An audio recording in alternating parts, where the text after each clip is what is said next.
It is very difficult. It's to be the smartest guy at high school and then to become the dumbest guy at Harvard. It's difficult. In 1 month, right? And it's like, wait a minute, there's a whole new level of intelligence. There's a whole new level of aspirations that I didn't know existed before. And that's exciting as well, but also difficult. So I really struggled at Harvard because my self-esteem got crushed. Everybody around me is better looking, smarter, richer, and has better opportunities and was working for JP Morgan and Deutsche Bank and Facebook and all that stuff. And I was like, shit, what do I do? Let me do a startup. Yeah. You know? And was it disappointing in a sense that there's like this idealization that occurs when you imagine New York City, or in my case, it was New York City, but also Paris, for example, that there's like this romantic idealization of the city that when you visit the city, it's not that it's not great, but it doesn't reflect exactly what you thought it was going to be. Yeah. In your case, Harvard, well, it's like probably the most famous university in the world. Yeah, yeah. Was there like a dissonance in what you expected and what actually is? So people at Harvard are smart, but we think of them as geniuses outside. The reason why I wanted to apply there is because I met a Harvard student and he wasn't as smart as I thought he would be. And I was like, wait a minute, you are human. I am human too. I can apply as well. So when you see something in real life, it becomes normal, And that's why I love making videos, because I show you things that are normal, and we need to normalize the enemy. We need to normalize the super smart and the super not smart.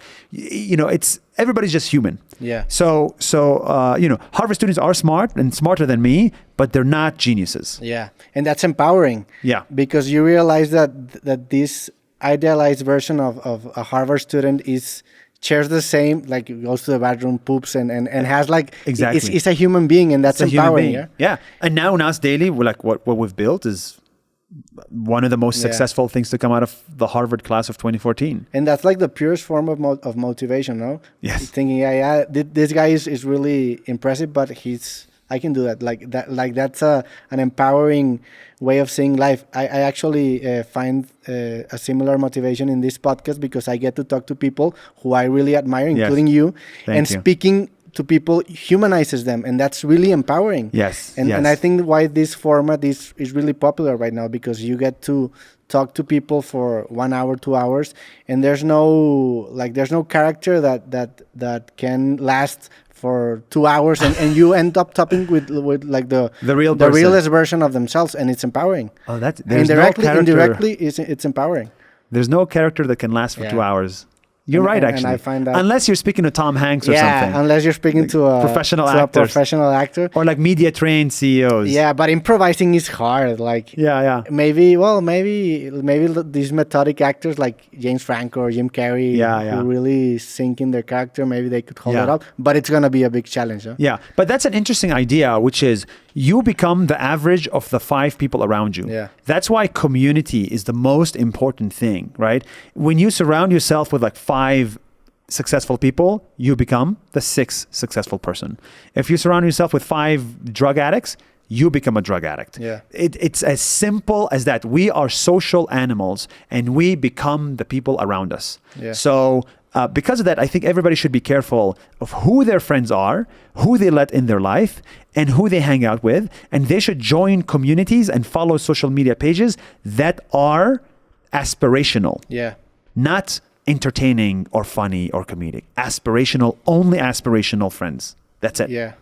And I believe that to be true in friendship and in other facets of life, because mostly we are surrounded by symbiotic relationships. We design our spaces, but our spaces design us back. Yeah. And our people, our community, it's the same way. We design our community, but our community designs us back. And we enter these feedback loops where the growth or the lack of growth is also exponential.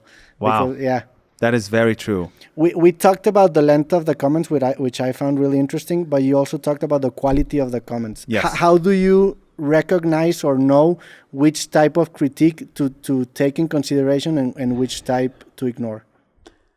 So, I've realized that you cannot You just cannot please everybody every time, everywhere. That's impossible. So I've come to also only take feedback now from people I respect. So, and people that have seen more than me. So if somebody in the comment section is like a PhD scientist at University of Princeton, and then writes a long comment about the video, I will watch and read and listen to that comment.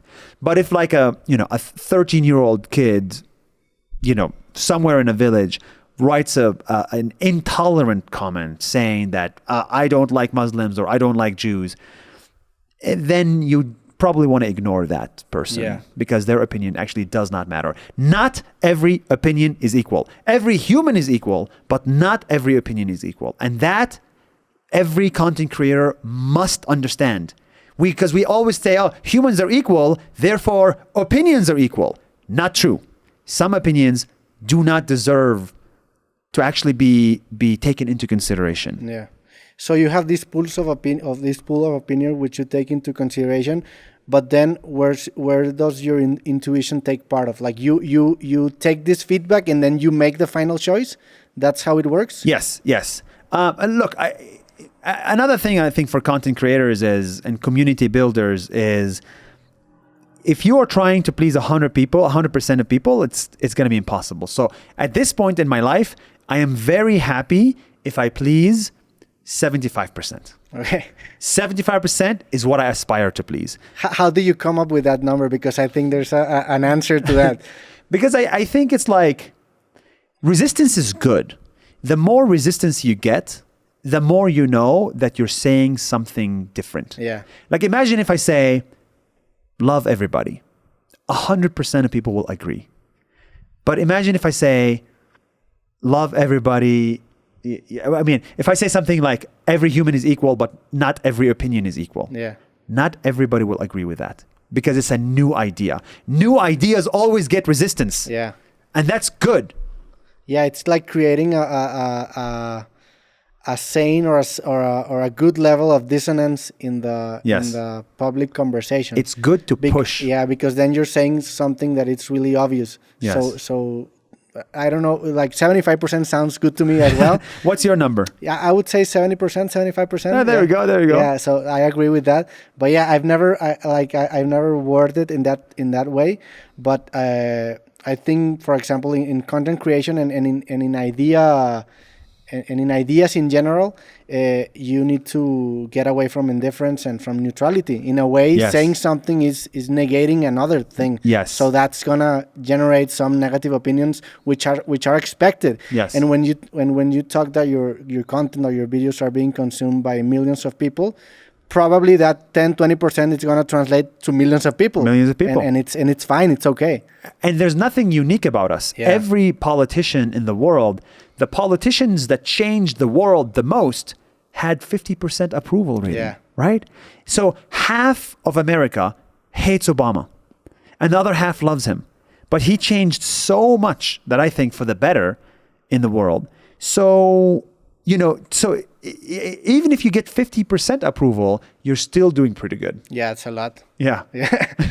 And it's interesting because the comments tend to reflect, well, I don't know if you agree with this, but mostly negative stuff, because I have like this hypothesis that there's like this silent majority that consumes content and goes, that's fine, that's okay, it was good, but doesn't interact, doesn't comment. Correct. I think there's a bigger audience that maybe likes or dislikes the video, but there's a really small niche that comments. So comments don't tend to reflect what actually is the perception of some piece of content. And you can check like completely. A video which is filled of negative comments, and you look at the analytics and you will realize that there's 70% approval rate. Yes. But the content don't reflect that. Exactly. The comments don't reflect that.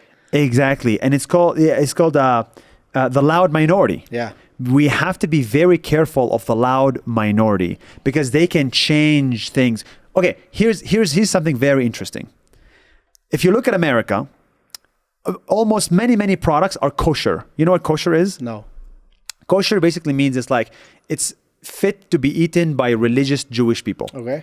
But if you look at the population of America, like the New York the kebabs are kosher food.